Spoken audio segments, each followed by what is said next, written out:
Siri 10 za kufuga kuku wa kienyeji.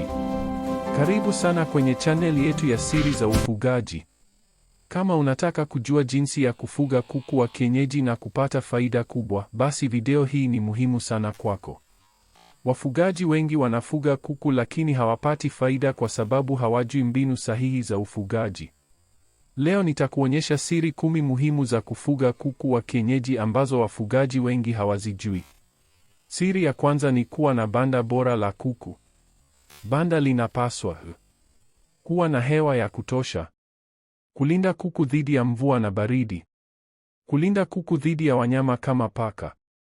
Banda zuri linaweza kupunguza magonjwa na kuongeza uzalishaji wa kuku.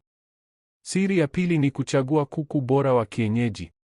Chagua kuku wenye afya nzuri, wenye uwezo mzuri wa kutaga mayai. Kuku bora huzaa vifaranga bora pia.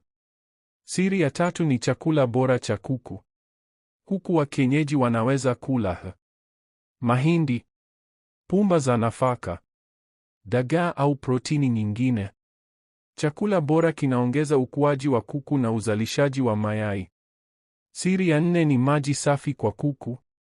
Kuku wanahitaji maji safi kila siku. Ukosefu wa maji unaweza kusababisha kuku kudhoofika au kupunguza utagaji wa mayai. Siri ya tano ni usafi wa banda la kuku. Safisha banda mara kwa mara ili kupunguza harufu, kuzuia magonjwa, kulinda afya ya kuku. Usafi ni muhimu sana katika ufugaji. Siri ya sita ni kutoa chanjo kwa kuku. Chanjo hulinda kuku dhidi ya magonjwa hatari kama mdondo au kideri, ndui ya kuku. Hakika kuku waliopata chanjo huwa na afya nzuri. Siri ya saba ni kuepuka msongamano wa kuku kwenye banda.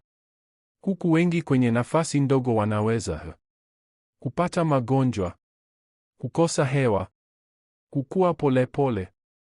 Siri ya nane ni kulinda kuku dhidi ya wanyama waharibifu kama panya, mbweha, nyoka. Hakikisha banda lina ulinzi mzuri. Siri ya tisa ni kuongeza idadi ya kuku polepole. Anza na kuku wachache kisha uza mayai, uza vifaranga, ongeza kuku zaidi. Hii itakusaidia kukuza biashara yako. Siri ya 10 na mwisho ni kutafuta soko mapema.